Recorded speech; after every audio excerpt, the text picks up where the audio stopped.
ಬೇಕಾದಂಥ ಸಂದರ್ಭದಲ್ಲಿ ಹೊರದೇಶದಿಂದ ಬಂದು ಇಲ್ಲಿ ಆಕ್ರಮಿಸಿಕೊಂಡು ಆಳ್ವಿಕೆ ಮಾಡ್ತಿರ್ತಕ್ಕಂಥ ಈ ಜನರನ್ನು ನಾನು ಹೊರದೂಡಿಸಬೇಕು ಅಂತಕ್ಕಂಥ ಗುಣ ಅವನಲ್ಲಿ ಹೇಗೆ ಬರ್ತಪ್ಪ ಅನ್ನೋದನ್ನು ನಾವು ಸ್ಟಡಿ ಮಾಡಿದ ಅಭ್ಯಾಸ ಮಾಡಿದ ಮೂಲಕ ಅಧ್ಯಯನ ಮಾಡುವ ಮೂಲಕ ಯಾವ ರೀತಿ ನಮ್ಮಲ್ಲಿ ಇಂದಿನ ಯುವಕರ ಮನಸ್ಸಿನೊಳಗ ರಾಜಕಾರಣಿಗಳಾಗಿರ್ಬೋದು, ಕೆಲವೊಂದು ದೂರ್ತರಾಗಿರ್ಬೋದು, ನಮ್ಮಲ್ಲಿ ಯಾವ ರೀತಿ ಕುರುಡು ಪ್ರೇಮವನ್ನು ತೋರಿಸಿದಾರಪ್ಪ ಅಂತಂದರೆ ನಾವು ಅಪ್ಪಟ ದೇಶ ಪ್ರೇಮಿ ಆಗ್ತಿಲ್ಲ, ಬರೀ ತೋರಿಕೆಗೆ ಮಾತ್ರ ದೇಶ ಪ್ರೇಮವನ್ನು ಉಂಟಾಕೊಳ್ತಿದ್ದೀವಿ. ಯಾವ ಧರ್ಮವೂ ಕೂಡ ಕೆಟ್ಟದಿಲ್ಲ,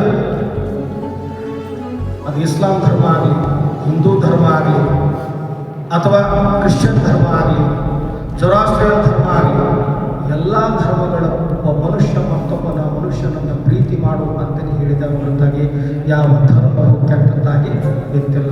ಆದರೆ ಇಂದು ಕೆಲವು ಕುಚೋದ್ಯಗಳು ಹೇಗೆ ಮಾಡ್ತಾರಪ್ಪ ಅಂತಂದ್ರೆ ಮಕ್ಕಳ ಯುವಕರ ತಲೆಯೊಳಗ ಏನು ತುಂಬಿತಾವಪ್ಪ ಅಂತಂದ್ರೆ ದೇಶ ಪ್ರೇಮ ಅಂತಂದ್ರೆ ಇದು ಅನ್ನುವಂಗ ಬೀಸುತ್ತಾ ಇದ್ದಾರೆ.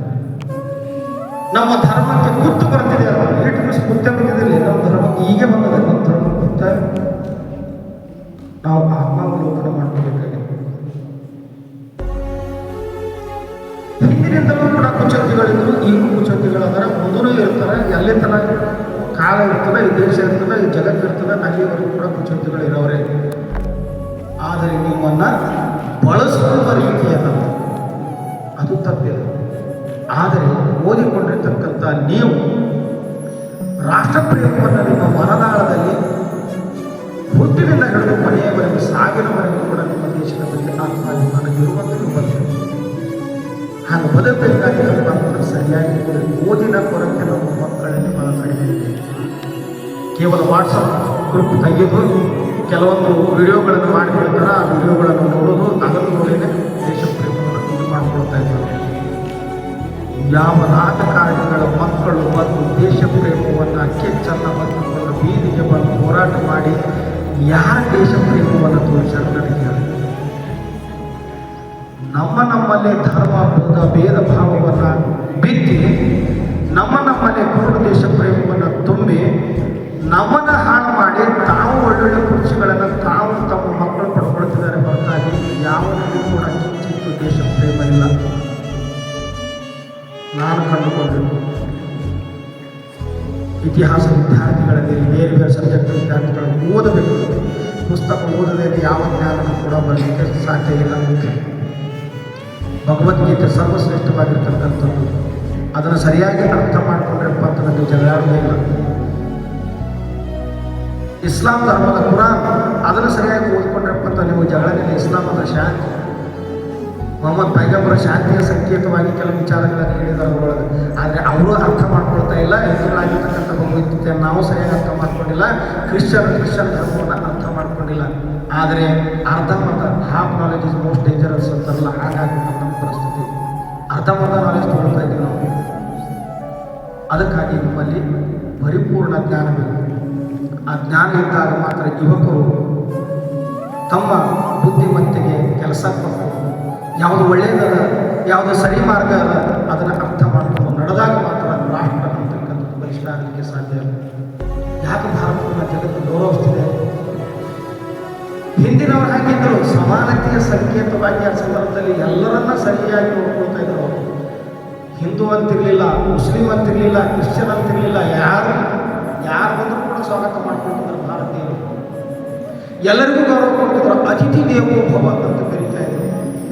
ಅಂಥ ಕಾಲ ಇತ್ತು. ಹಾಗಾಗಿ ಭಾರತವನ್ನು ಇಂದಿಗೂ ಕೂಡ ಆ ಭಾರತದ ಸಂಸ್ಕೃತಿಯ ಒಂದು ಇದಕ್ಕಾಗಿ ಎಲ್ಲರೂ ಗೌರವವನ್ನು ಕೊಡ್ತಾರೆ.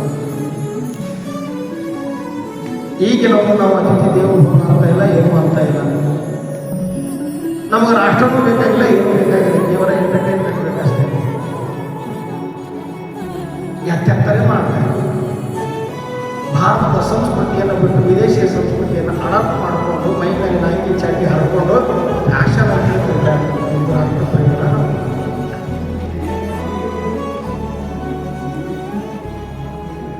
ಮೊಬೈಲ್ ಒಳಗೆ ಹಿಡ್ಕೊಂಡು ನಮ್ಮ ಜೀವನನೇ ಹಾಳು ಮಾಡ್ಕೊಂಡ್ರೆ ಮೊಬೈಲ್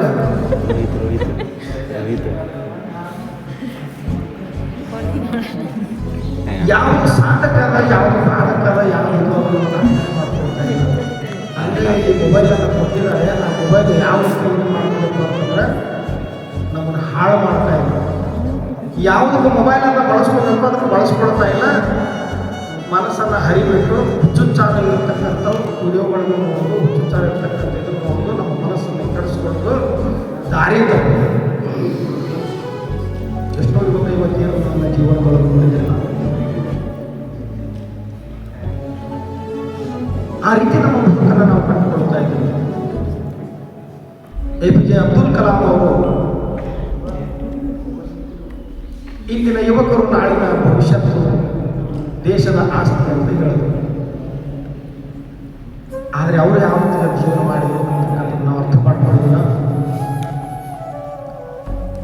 ಚಿಕ್ಕವರು ಇರಬೇಕಾದಂಥ ಸಂದರ್ಭದಲ್ಲಿ ಸಮುದ್ರದ ದಂಡೆಗೆ ಅವರ ಗುರುಗಳು ಹೋಗಿ ಹಕ್ಕಿ ಹಾರುವುದನ್ನು ತೋರಿಸಿ ಮಾಡ್ತಿದ್ರಂತೆ. ಸೈನ್ಸನ್ನು ಪಾಠ ಮಾಡ್ತಿದ್ರಂತೆ. ಪ್ರಾಕ್ಟಿಕಲ್ ಆಗಿ ಸಮುದ್ರದ ದಂಡೆಗೆ ಹೋಗಿ ಅಬ್ದುಲ್ ಕಲಾಂ ಅವರ ಗುರುಗಳು ಅದು ನೋಡು ಹಕ್ಕಿ ಹಾರುತ್ತಿದೆ, ಆ ಹಕ್ಕಿ ಹಾರುವಾಗ ನೀವು ಏನಾದ್ರು ಕಂಡುಹಿಡಿದು ಅದು ಹ್ಯಾಂಗೆ ಹಾಕ್ತಾರೆ ಅಂತ ಕೇಳಿದ್ರು. ಅದು ಹ್ಯಾಂಗೆ ಹಾಕ್ತಾರೆ ನನಗೂ ಗೊತ್ತಿಲ್ಲ, ಆದರೆ ನೀನು ತಿಳ್ಕೊಂಡು ನನಗೆ ಕಲಿಸ್ಬೇಕಂತ ಹೇಳಿ APJ ಅಬ್ದುಲ್ ಕಲಾಂ ಗುರುಗಳು ಹೇಳಿದ್ರಂತೆ. ಈಗ ರಾಕೆಟನ್ನು ಕಂಡು ಹಿಡಿದು ರಾಕೆಟನ್ನು ಹಾರಿಸುವಂಥ ಕೆಲಸವನ್ನು ಅವ್ರು ಮಾಡಿದರು. ನನ್ನ ಜೀವನ ಸಾರ್ಥಕ ಆಯಿತು ಅಂತ ನನ್ನ ಶಿಷ್ಯ ಈ ರೀತಿ ಬೆಳೆದಿದ್ದಾನಂತ ನನ್ನ ಜೀವನ ಸಾರ್ಥಕ ಆಯ್ತು ಅಂತ ನನ್ನ ಗುರು ಏನು ಹೇಳ್ಯಾನ, ಹಕ್ಕಿ ಹೆಂಗೆ ಹಾಕುದ ಹಕ್ಕಿ ಹಾವುದನ್ನು ನಾನು ಪ್ರಯೋಗಾತ್ಮಕವಾಗಿ ಮಾಡಿ ನಾನು ಗುರುವಿಗೆ ತೋರಿಸ್ಬೇಕು ಅಂತೇಳಿ ಆ ಮನಸ್ಸಿನೊಳಗೆ ಇಚ್ಛೆ ಏನು ಬರ್ತಲ್ಲ, ಆ ಇಚ್ಛೆಗೆ ಅವಶ್ಯಕತೆ ಅದರ ಬಡಿ ಎಚ್ಚರಿಸ್ತಕ್ಕಂಥ ಕೆಲಸ. ಯಾವಾಗ ಪರಿಪೂರ್ಣ ಜ್ಞಾನವನ್ನು ಪಡ್ಕೊಂಡು ಪರಿಪೂರ್ಣ ವ್ಯಕ್ತಿಯಾಗಿ